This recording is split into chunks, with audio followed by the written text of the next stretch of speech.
The Eastern Theater of the American Civil War saw some of the most significant and brutal battles of the entire conflict. In 1862, Union General George B. McClellan launched the Peninsula Campaign, a major Union offensive aimed at capturing the Confederate capital of Richmond, Virginia. This campaign, along with the 7 days battles, the Second Battle of Bull Run, and the Battle of Antietam, would shape the course of the war and have profound consequences for both the Union and the Confederacy. One of the key objectives of the Union in the early stages of the Civil War was to capture Richmond, the capital of the Confederacy. George B. McClellan, appointed as commander of the Army of the Potomac, devised a plan to achieve this goal through a series of maneuvers known as the Peninsula Campaign.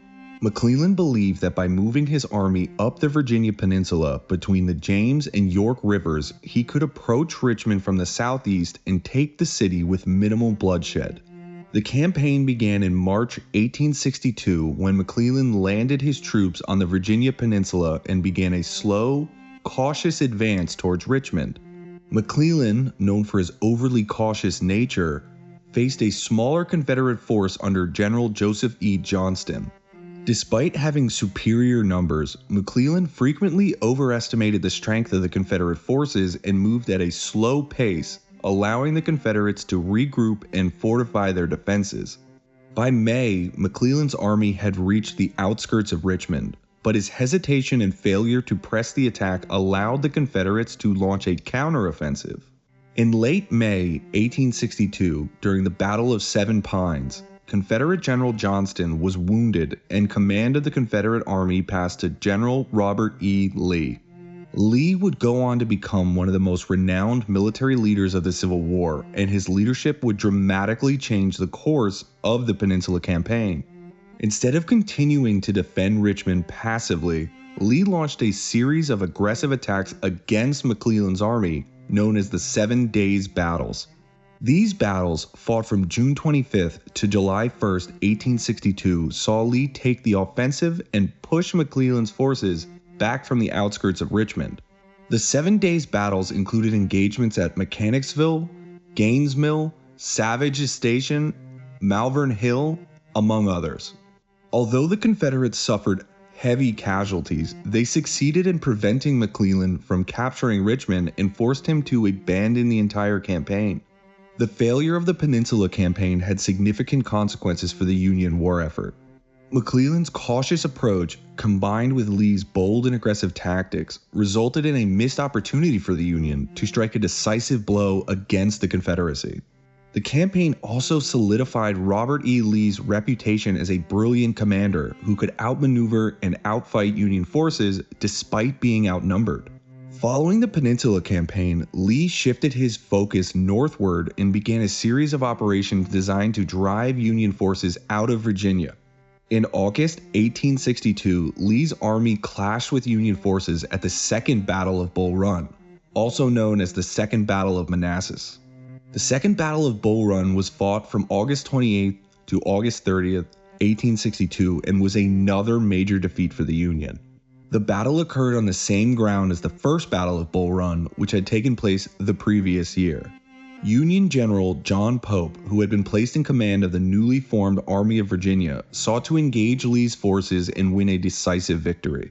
However, Lee, along with Generals Stonewall Jackson and James Longstreet, devised a plan to lure Pope's army into a vulnerable position. Jackson's forces launched a surprise attack on the Union army, and when Pope attempted to counterattack, Longstreet's forces struck the Union's flank, dealing a devastating blow. By the end of the battle, the Union army was in full retreat, once again fleeing back toward Washington. The Second Battle of Bull Run was a resounding victory for the Confederacy and further solidified Lee's reputation as a brilliant tactician. For the Union, the defeat was demoralizing and highlighted the inadequacies of Union leadership in the Eastern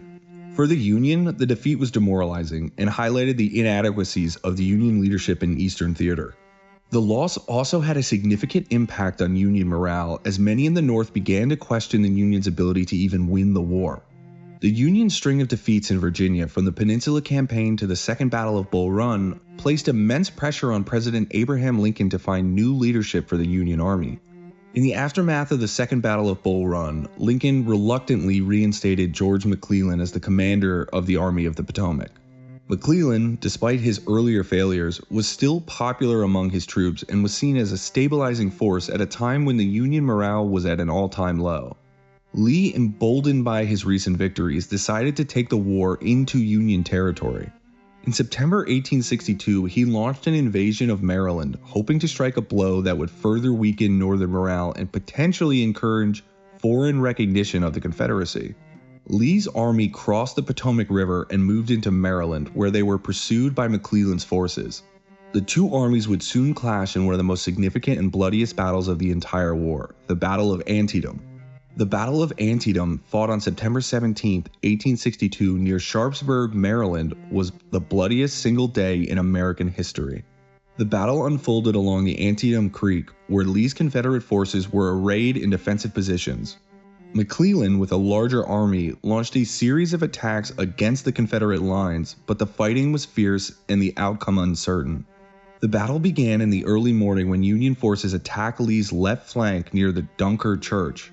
This part of the battle, known as the Fight for the Cornfield, saw intense and bloody combat, with both sides suffering heavy casualties. As the day progressed, the fighting spread to other parts of the battlefield, including the Sunken Road, which would later be known as Bloody Lane, due to the sheer number of dead and wounded.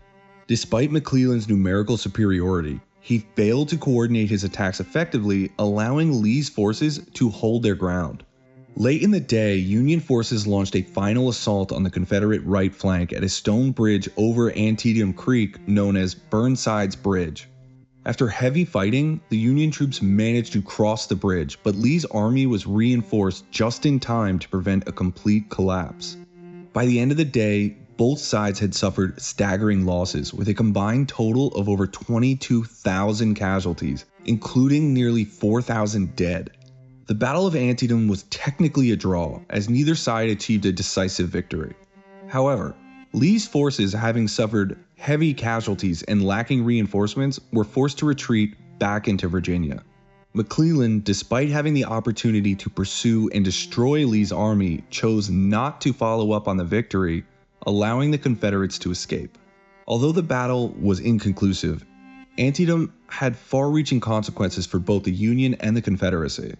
For the Union, the fact that Lee's invasion of the North had been repelled was seen as a strategic victory, and it gave President Lincoln the political momentum he needed to take a bold step.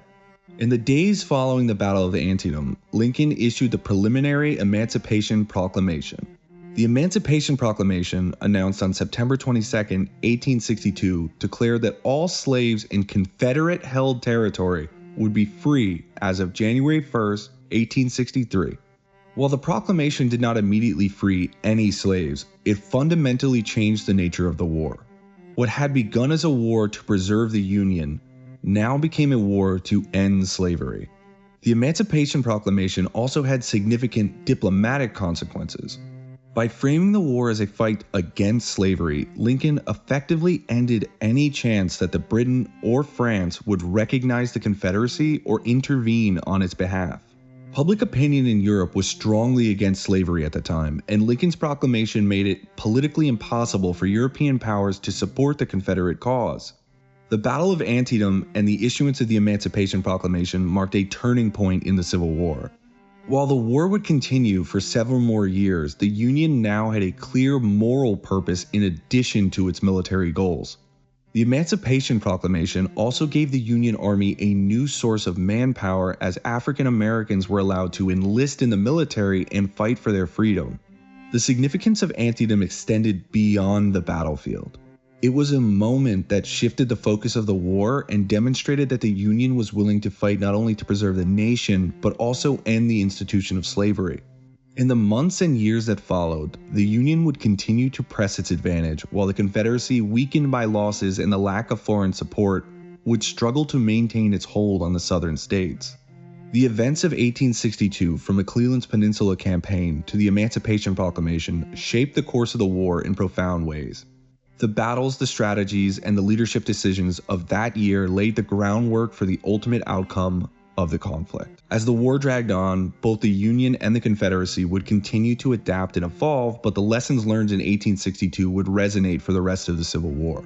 The Eastern Theater, with its key battles and strategic significance, remained a focal point of the conflict, and the actions taken by both sides in 1862 would have lasting impacts in the future of the United States.